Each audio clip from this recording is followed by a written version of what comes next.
Hey, what's up, ladies and gentlemen? Just wanted to share with you guys real quick what I wrote in regards to my morning devotion. Let's go ahead and dive into it. This week's devotional has been about the fruit of the Spirit. And this morning, the fruit that we were talking about is self-control. And one thing I want to highlight that the lesson mentioned was that self-control to the believer requires surrendering our impulses, desires, and emotions to the Holy Spirit's leading. It goes on to say that self-control stands as a sign of true spiritual maturity. The more I read, the more I analyzed my life because I was challenged by the devotion to identify at least one area in my life where I need more self-control and for the Holy Spirit to strengthen me in. I wrote 3.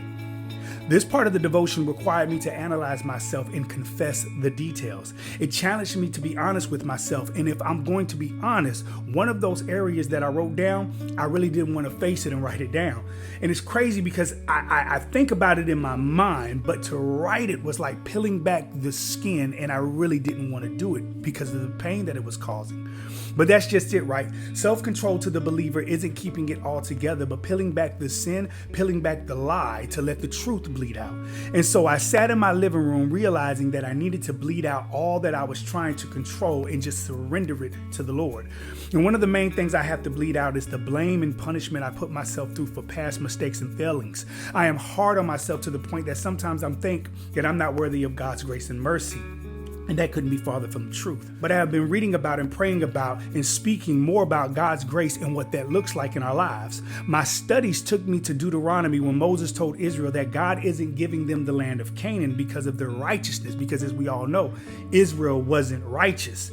But the land was to be theirs because of a promise that God made to their forefathers. God made a promise about Israel before Israel was even brought forth at a time when Abraham thought he would never have a son. That's wild to me. God's promises are made before we even do anything to earn what he's promising us about. God's grace in my life is not based on my mistakes and failures in his vineyard, but it's on his promise that he made through his son, Jesus Christ. I say all this to simply say, it's time I forgive myself and let the forgiveness and grace of God cover me. Love covers a multitude of sins, and I'm thankful for his covering. I just need to accept it. The road to self-control starts with confession. Remember, peel back the sin and the lie and let the truth bleed out.